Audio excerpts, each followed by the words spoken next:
ไทยใหญ่เป็นชนกลุ่มน้อยที่อพยพมาจากตอนใต้ของประเทศจีนเช่นเดียวกับคนไทย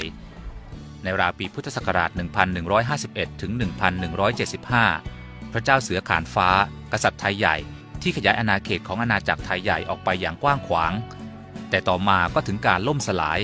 แผ่นดินของชาวไทยบางส่วนแตกแยกออกมาเป็นเมืองต่างๆเช่นเมืองล่าเมืองดีเมืองขอนและอยู่ภายใต้การปกครองของจีน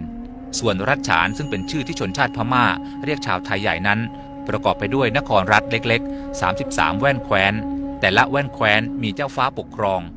ซึ่งเมืองเหล่านี้ต่อมาตกอยู่ภายใต้การยึดครองของพม่าในสมัยพระเจ้าประดุงช่วงต้นรัตนโกสินทร์ของประเทศไทยอย่างไรก็ตามทางการพม่าก็ไม่ได้รวบรวมดินแดนที่เป็นแว่นแคว้นเล็กๆให้อยู่ภายใต้โครงสร้างของอาณาจักรพม่าอย่างเป็นทางการยังคงปล่อยให้บรรดาเจ้าฟ้าปกครองตนเองโดยมีการส่งเครื่องราชบรรณาการเพื่อแสดงถึงความจงรักภักดีแต่ครั้นถึงยุคที่พม่าเข้มแข็งมากขึ้นจึงได้ผนวกรัฐฉานเข้าอยู่ในการปกครองของพม่ากระทั่งปีพุทธศักราช 2367 อังกฤษได้แผ่อิทธิพลมาถึงพม่าและรวมดินแดนต่างๆในพม่าเข้าเป็นมณฑลเดียว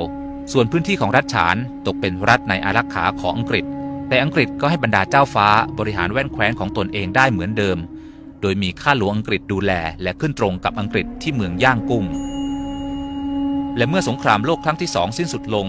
ในปีพุทธศักราช 2488 กลุ่มแว่นแคว้นต่างๆจึงเคลื่อนไหวเรียกร้องเอกราชจากอังกฤษวันที่ 7 กุมภาพันธ์ พุทธศักราช 2490 ผู้นำรัฐฉานได้ร่วมประชุมและมีมติจัดตั้งสภารัฐฉานโดยตัวแทนเจ้าฟ้าและตัวแทนชาวฉานฝ่ายละ7 คนร่วมกันปกครองรัฐฉานเป็นอิสระเพราะประชาชนรัฐฉานไม่ยอมรับการเป็นอาณานิคมของอังกฤษเป็นแต่เพียงรัฐในอารักขาเท่านั้นและในวันเดียวกันนี้เองได้มีการกำหนดเพลงชาติและธงชาติของชาวไทยใหญ่ในรัฐฉานขึ้น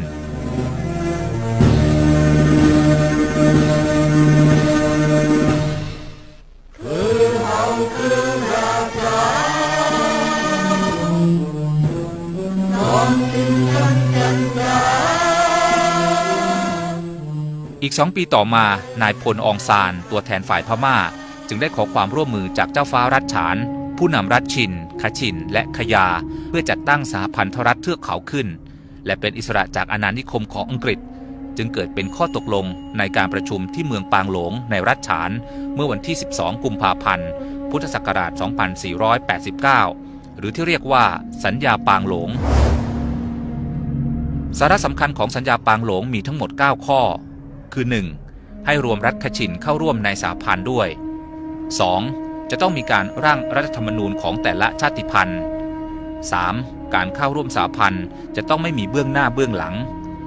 4. กลุ่มชาติพันธุ์ทั้งหลายสามารถแยกตัวเป็นอิสระได้ 5. กลุ่มชาติพันธุ์สามารถแยกตัวเป็นอิสระตามรัฐธรรมนูญของตนเองมีสิทธิ์ที่จะเข้าร่วมสหพันธ์ในอนาคตหรือไม่ก็ได้ 6.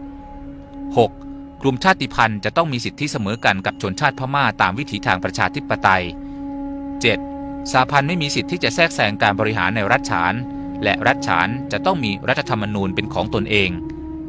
8. สหพันธ์จะต้องไม่เข้ามาแทรกแซงการจัดการศึกษาภาษาวัฒนธรรมและขนบธรรมเนียมประเพณีต่างๆที่เป็นเอกลักษณ์ของกลุ่มชาติพันธุ์ทั้งหลายและ 9. งบประมาณของกลุ่มชาติพันธุ์จะต้องมากกว่ารัฐที่อยู่ในอาณานิคมของอังกฤษรวมทั้งกลุ่มชาติพันธุ์สามารถแยกตัวเป็นอิสระได้หลังจากอยู่ร่วมในสหพันธ์ครบ 10 ปี